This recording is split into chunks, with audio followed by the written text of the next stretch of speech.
अस्सलाम वालेकुम। मेरा नाम doctor Sheenul Islam Malik, assistant professor, Hindi department, Gandhi Faiz-e-Aam degree college, Shahjahanpur. Aligarh विश्वविद्यालय की ओर से फैकल्टी डेवलपमेंट कोर्स के तहत मेरा सेमिनार प्रेजेंटेशन में फूड फॉर द थॉट का विषय है my mom had one I only. मेरी माँ की सिर्फ एक आँख थी। ये एक छोटे बच्चे की कहानी है जिसमें वो दिखाई देता है कि एक बच्चा है जिसकी माँ की एक आँख है। जब वो होश संभालता है वो अपनी माँ को सिर्फ एक आँख के साथ देखता है। वह कहता है कि मैं उनसे नफ़रत करता था, वो मुझे बहुत शर्मिंदगी महसूस कराती थी। उनका होना मेरे लिए शर्म की वजह था। परिवार चलाने के लिए माँ छात्रों और शिक्षकों के लिए खाना बनाया करती थी। प्राथमिक विद्यालय में एक दिन जब माँ जाती है तो वह अपने बच्चे से मिलने भी चली जाती है, लेकिन बच्चा उनसे मिलकर बहुत शर्मिंदा होता है और वो कहता है कि तुम मेरे साथ ऐसा कैसे कर सकती हो। वह उन्हें नज़रअंदाज करता है, उन्हें नफ़रत भरी नज़रों से देखता है और भाग जाता है। अगले दिन जब वह स्कूल जाता है तो उसके साथ का एक बच्चा उससे कहता है कि तुम्हारी माँ कैसी है जिनकी एक आँख है। यह सुनकर उसको ऐसा लगता है कि वह कहीं दफन हो जाए या उसकी माँ कहीं गायब हो जाए। उस दिन उसने अपनी माँ से कहा कि अगर तुम मुझे सिर्फ हंसी का पात्र बनाओगी तो तुम मर क्यों नहीं जाती। अपनी संतान के मुख से ऐसे शब्दों को सुनकर कोई भी माँ तड़प जाएगी, लेकिन माँ खामोश हो गई। उन्होंने कोई जवाब नहीं दिया और इस बच्चे ने भी ये सोचा तक नहीं कि उसके इन शब्दों का माँ पर क्या प्रभाव पड़ेगा। क्या उनका दिल दुखा होगा, क्योंकि वो तो एक माँ थी। और वह बच्चा गुस्से से भरा रहा और उनकी सारी भावनाओं से बेखबर था।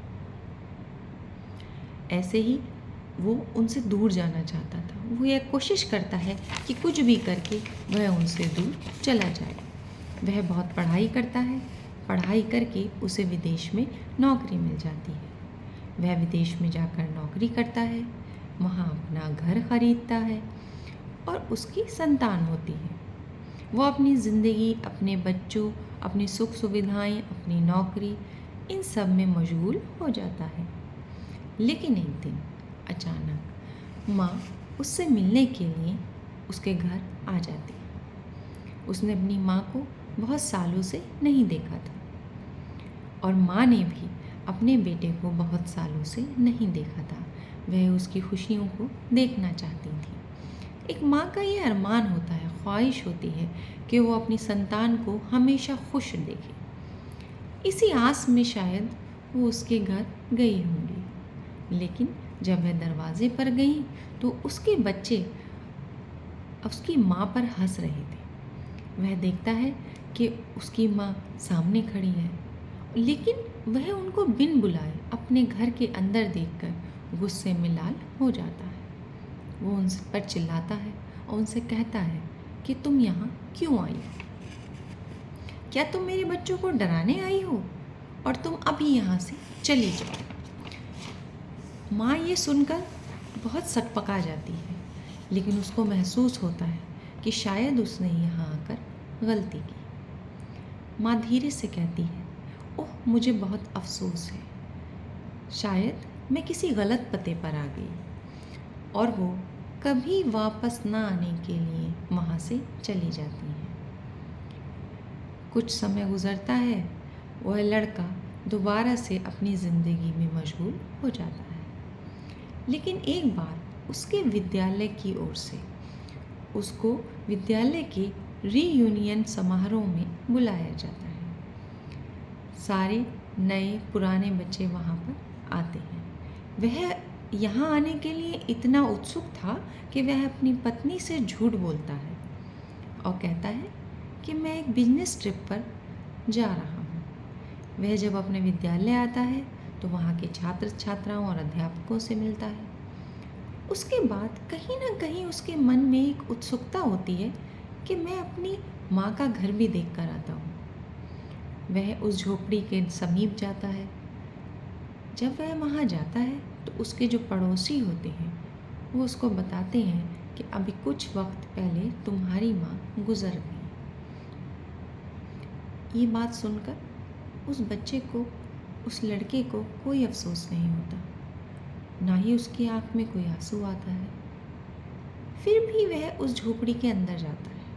वो वहाँ देखता है कि वहाँ पे एक पत्र लिखा रखा है, उसकी माँ का लिखा हुआ। उस पत्र को खोलकर वह पढ़ता है। उसमें लिखा था, मेरे प्यारे बेटे, मैं हर समय तुम्हारे बारे में सोचती रहती हूँ।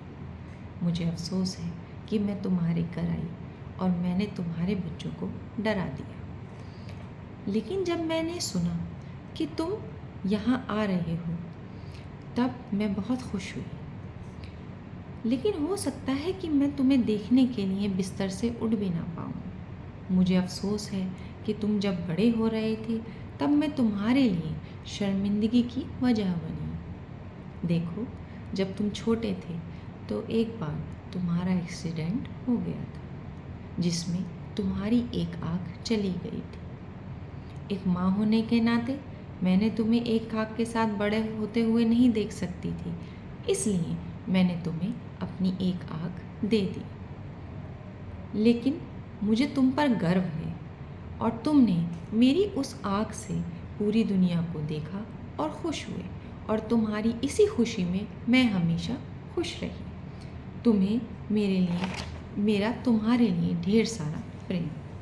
ये ख़त है एक माँ का अपनी संतान के लिए, उस औलाद के लिए जिसके प्रेम और सम्मान के लिए वो जीवन भर तरसती रही। फिर भी शायद उन्हें एक उम्मीद रही होगी कि उनका बेटा आए और उन्हें उनका वही प्रेम सम्मान दे जिसका उन्हें ज़रूरत भी थी।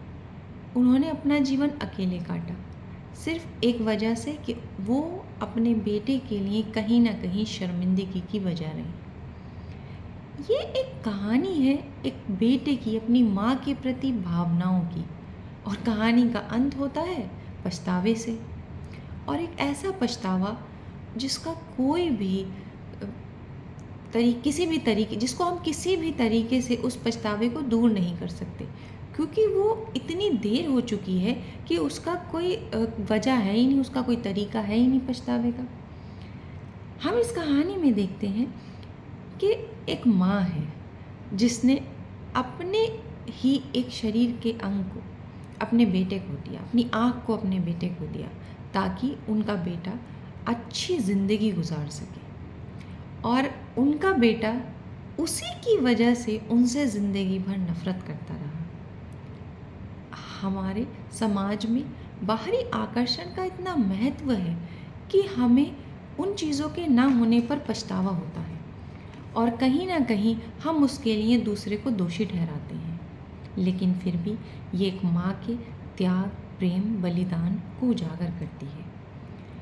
उस लड़के ने अपनी माँ की परिस्थिति को समझने के बजाय हमेशा उनसे दूर भागना सही समझा। ये शायद उनके बेटे की अपरिपक्व सोच की वजह थी, जिसकी वजह से वह अपनी माँ से हमेशा नफरत करता रहा। कहानी का अंत हमें पछतावे पर मिलता है, ऐसा पछतावा जिसका कोई भी तरीका नहीं है कि हम उसको दूर कर सकें। और ये पछतावा तब होता है जब बहुत देर हो चुकी है, जब माँ अपनी पूरी ज़िंदगी अकेले रहते रहते एक दिन इस दुनिया को छोड़कर चली जाती है। तब उस लड़के को पता चलता है कि जिस वजह से उसने नफ़रत की उसकी वजह तो वो खुद था। हो सकता है उसको ये लगा हो कि काश मेरी माँ आज ज़िंदा होती तो मैं उनसे माफ़ी मांगता, उनको सम्मान देता, उनको प्रेम देता, लेकिन वो वक्त गुज़र चुका है। यह एक ऐसी कहानी है जिसमें हमें बताया गया है कि हमें अपने माता पिता की कद्र करनी चाहिए। माता पिता हमेशा अपनी संतान के लिए अच्छा ही सोचते हैं, अच्छा ही करते हैं। धन्यवाद।